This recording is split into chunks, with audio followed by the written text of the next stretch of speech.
지난 주간 앞서 4절부터 8절까지 말씀에서 구원론과 관련된 중요한 말씀을 우리가 함께 살펴봤습니다. 구원론과 관련해서 우리는 특별히 두 가지 중요한 가르침이 있다는 것을 함께 살펴봤습니다. 하나는 배교의 위험성에 대해서 경고하는 것이고, 또 다른 하나는 흔들리지 않는 구원에 대해서 분명하게 가르쳐 주는 겁니다. 그래서 배교의 위험성에 대해서 경고하는 것은 영적인 위험을 느끼지 못하고 내가 이거 한 번 받은 구원, 그러니까 내가 티켓 가지고 있으니까 결코 흔들리지 않고 변하지 않는다라고 생각하는 사람들로 하여금 내 삶이 변화된 모습을 보이지 않는다면, 구원받은 자로서의 너의 일상이 바르고 온전하지 못하다면 배교의 위험이 있다라는 것을 경고하는 겁니다. 두 번째, 구원론에 대한 가르침이 있다면 그것은 우리의 구원은 결코 흔들리지 않는다라는 겁니다. 이것은 구원의 불안을 느끼는 성도들을 격려하고 위로하기 위해서 주어지는 겁니다. 그래서 끊임없이 여러 많은 상황들이 우리가 정말로 구원받았을까? 내가 받은 이 구원은 확실한가?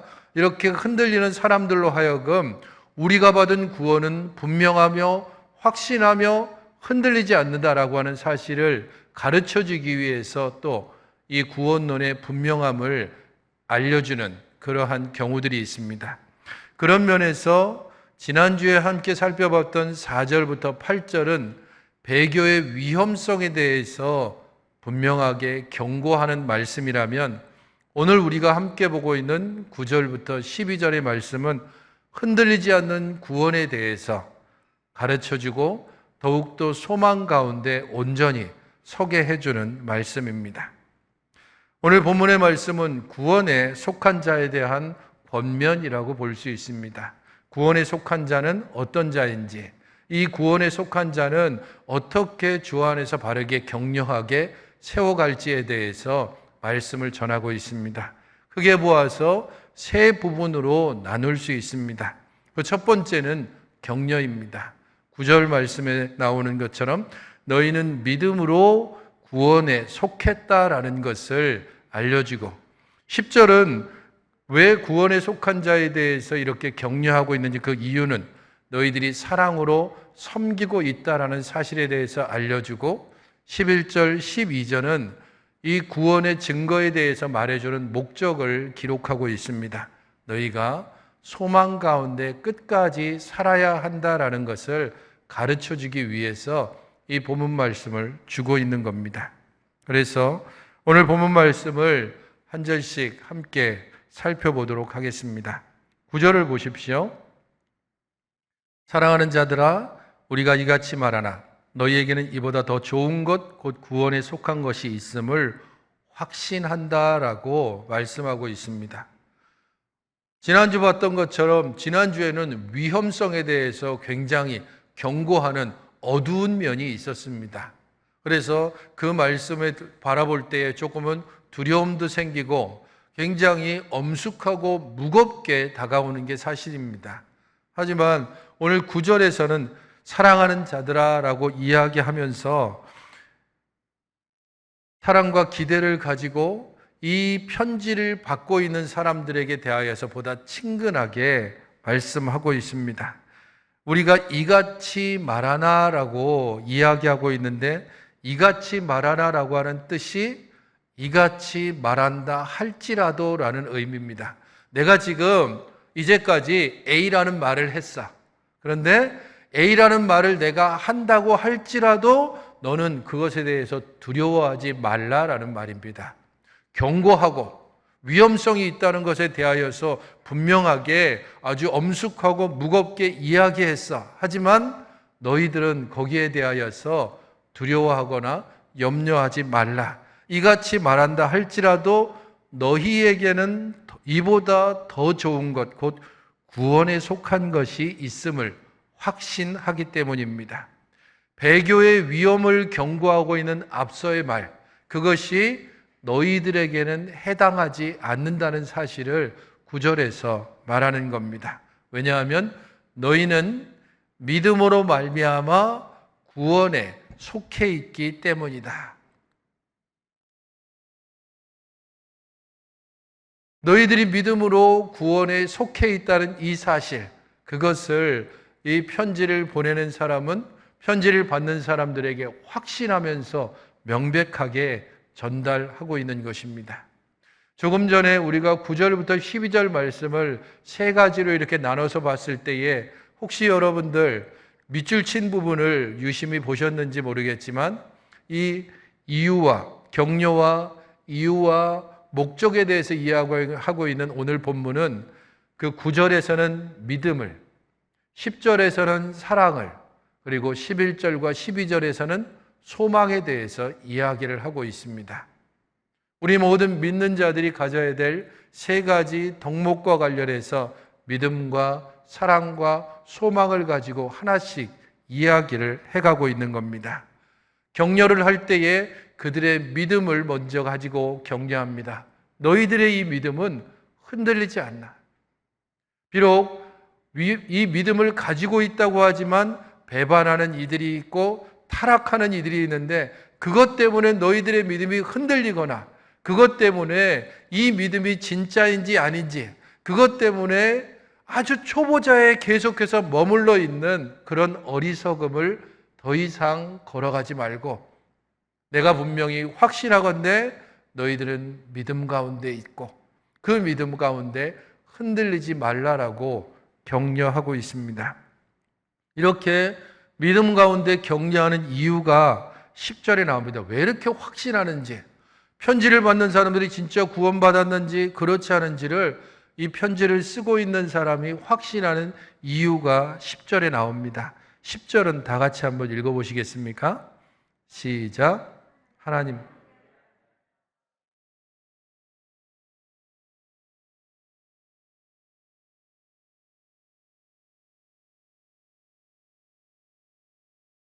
10절에 번역본에서는 나오지 않지만 왜냐하면이라고 하는 원어에서는 이 단어가 나옵니다.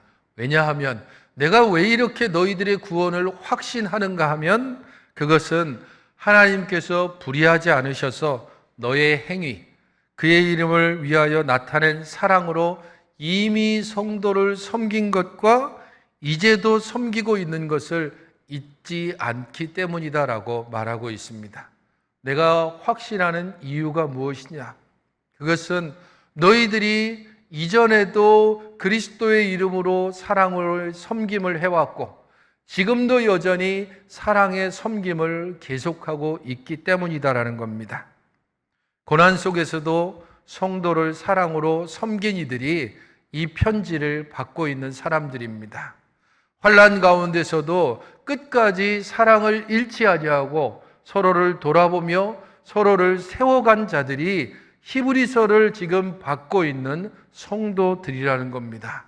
그리고 그것은 2000년 전 옛날 얘기 거기에서 끝나는 것이 아니라 지금도 여전히 2020년을 살아가는 우리들에게 주시는 말씀들이기도 합니다. 여러분들은 구원에 흔들리지 않는 것을 내가 확신합니다. 왜냐하면 여러분들이 이제까지 사랑으로 섬겨왔고 지금도 여전히 사랑으로 섬기고 있는 것을 하나님이 아시고 내가 알기 때문입니다.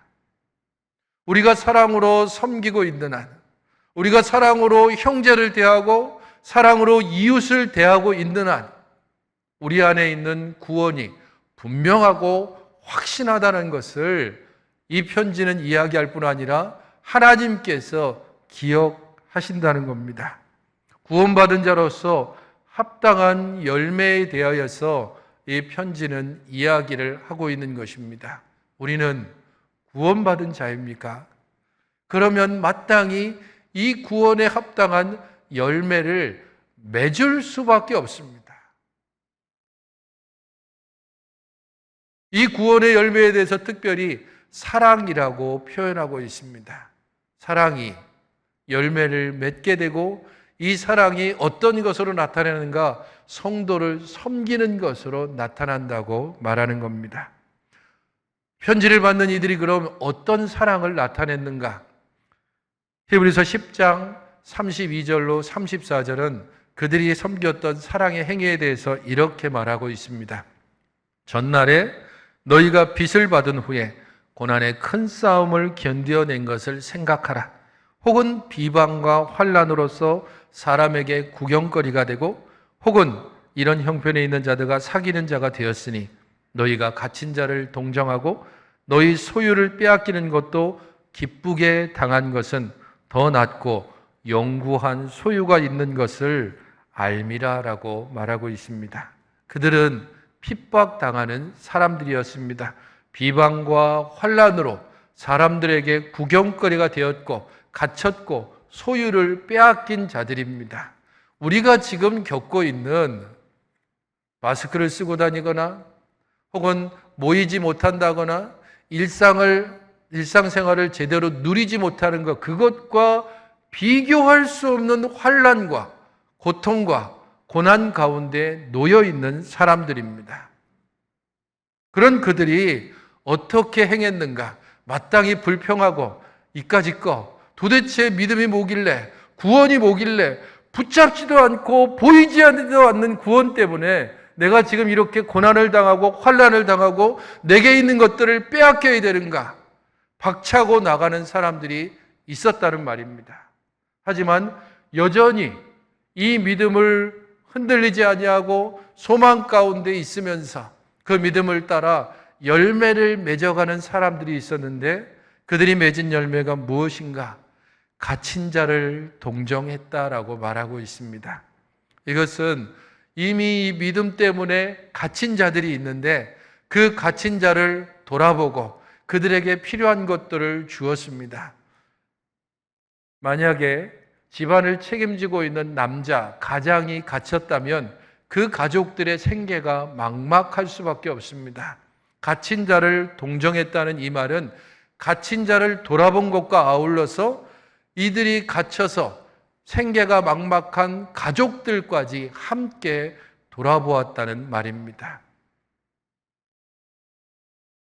한국교회 역사들을 돌아보면 가장 유명한 순교자로 알려져 있는 주기철 목사님, 그 목사님이 감옥에 갇혔을 때에 어느 누구도 이 주기철 목사님 가족과 함께 하지 못하도록 일경들이 계속해서 감시했습니다. 그 사람에게 접촉하거나 혹은 도움을 주는 자는 곧바로 끌려갔습니다. 하지만 그렇게 철저하게 감시당하는 주기철 목사님의 가정에 새벽이나 혹은 밤중이 지나고 나서 아침이 되면 마당 한켠에 쌀 한 자루 혹은 야채 이런 것들이 하나씩 떨어져 있고 누가 보낸지는 알 수 없지만 그것을 통하여 가족의 생계가 유지될 수 있었다는 기록이 있습니다. 여전히 믿음 때문에 자기의 것을 빼앗긴 사람, 여전히 환난과 핍박바연지에 놓여 있는 사람, 그러나 그보다 더한 환난으로 이미 감옥에 갇힌 자들을 동정해서 그들의 가족을 돌보고 감옥에 갇힌 자들에게 필요한 것들을 공급하는 그런 사랑의 섬김이 이 편지를 받는 자들에게 있었습니다.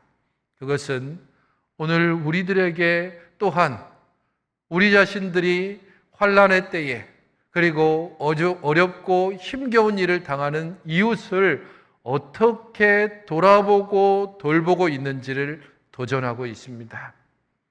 코로나로 인해서 우리 모두가 다 힘겨운 시기를 지나지만 더 힘겨운 사람들이 있을 겁니다.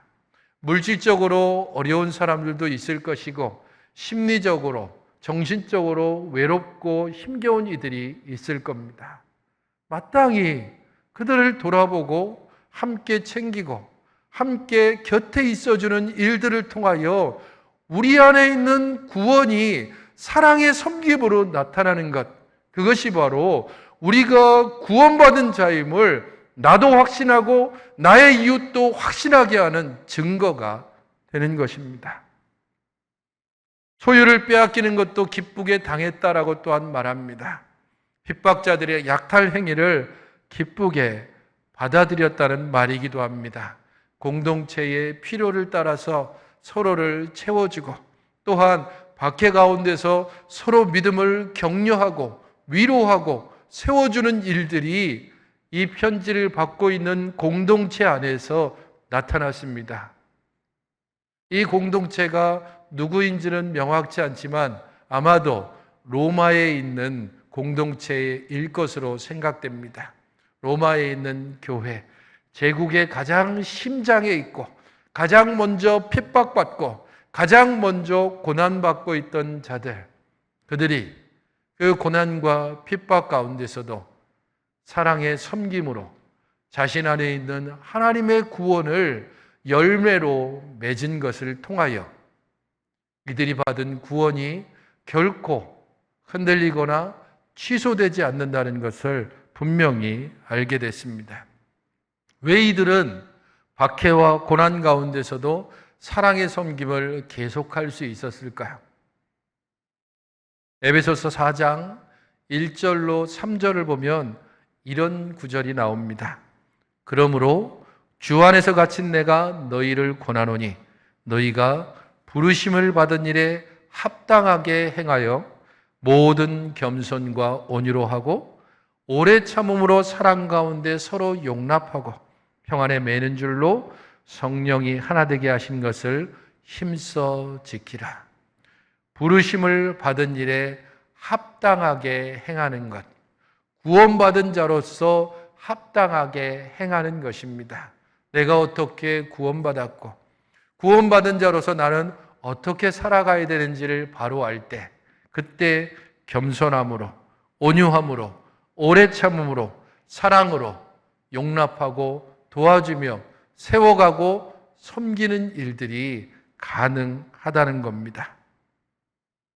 성도 여러분, 우리 주님께서 말씀하신 것처럼 우리 안에 그리스도의 살아계심과 우리가 진정으로 구원받았음을 알 수 있는 유일한 길은 사랑밖에 없습니다. 요한복음 13장 34절 35절에 있는 것처럼 새 계명을 너희에게 주노니 서로 사랑하라. 내가 너희를 사랑한 것 같이 너희도 서로 사랑하라. 너희가 서로 사랑하면 이로써 모든 사람이 나의 제자인 줄을 알 것이다. 주께서 주신 마지막 명령이며 유일한 계명입니다. 서로 사랑하는 것을 통해서만 우리는 그리스도께 속한 자, 곧 구원을 받은 자임을 분명히 확신할 수 있습니다. 그렇다면 왜 이렇게 사랑이, 그것을 통해서 구원받는 자라는 증거가 드러나야 되고 그것이 왜 이렇게 중요할까? 11절과 12절은 그 목적에 대해서 이야기하고 있습니다. 12절만 여러분 같이 한번 읽어보시면 좋겠습니다. 시작.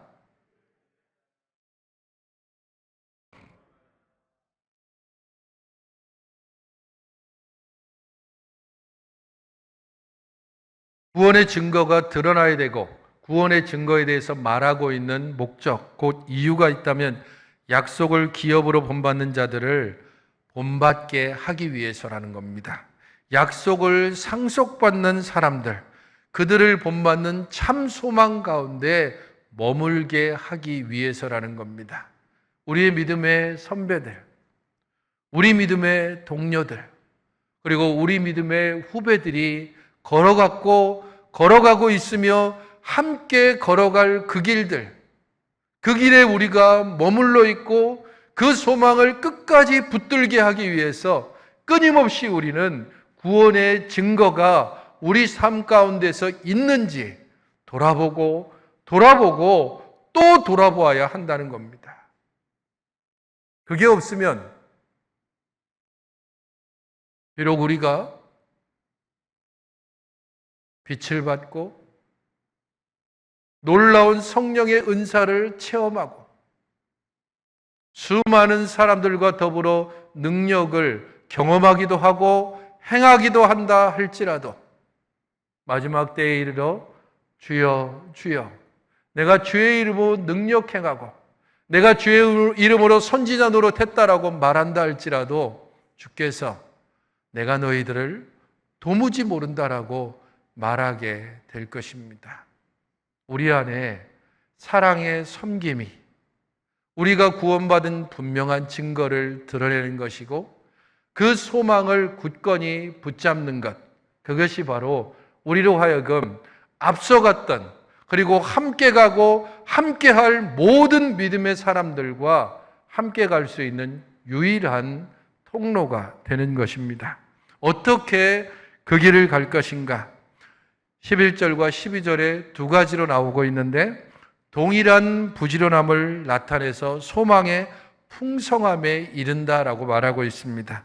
동일한 부지런함, 열정을 말합니다. 나 예전에 그랬어. 내가 예전에 얼마나 섬겼는지, 예전에 청년부 회장도 하고, 내가 학생 때는 기도도 하고, 산에도 올라갔고, 나무 뿌리도 몇 개 뽑았고, 소용없습니다. 지금도 여전히 그 동일한 부지런함과 열정을 가지고 있는가? 우리들 대부분이 왜 나이 많으신 분들의 계속되는 이야기에 대하여서 귀를 막는가? 그것은 옛날 자랑에만 머물러 있기 때문입니다. 내가 예전에 그랬어. 내가 왕년에는. 그런데 지금은 전혀 그렇지 않은 삶을 살고 있기 때문입니다. 이전의 공로로 지금을 살아서는 안 됩니다. 이전의 열심을 핑계로 지금의 게으름을 합리화해서는 안 됩니다. 여전히 동일한 부지런함, 열정, 그 마음으로 하나님을 섬기며 이웃을 섬기며 우리 하나님을 향한 사랑의 섬김이 우리 형제들에게, 우리의 이웃들에게 나타나져야 하는 것입니다. 게으르지 않고 믿음과 오래 참음으로 그 일을 계속하라고 말하고 있습니다. 성도 여러분, 구원에 속한 자가 어떤 자입니까? 구원받은 자라는 믿음 안에서 흔들리지 않는 사람입니다. 구원받은 자라서 사랑의 섬김을 온전히 행하는 사람입니다. 또한 구원의 완성이신 하나님의 나라를 소망하면서 끝까지 부지런함, 곧 열정을 가지고 살아가는 이들입니다. 그런 이들이 구원에 속한 자며 여전히 구원의 풍성함과 은혜를 누리는 자며, 그런 이들이 이 땅 가운데서 그리스도의 풍성함을 온전히 전할 수 있는 사람들입니다. 우리의 믿음의 선배들이 걷던 길이고, 우리 믿음의 동료들이 지금도 가는 길이고, 우리 믿음의 후배들이 여전히 걸어가게 될 그 길, 믿음을 따라서 온전히 구원에 속한 자로서 사랑의 섬김을 끝까지 소망 가운데 붙잡고 행하시는 여러분들이 되시기를 바랍니다. 여러분, 히브리서 11장 32절로 40절을 같이 한번 펼쳐보시기 바랍니다. 히브리서 11장 32절부터 40절입니다.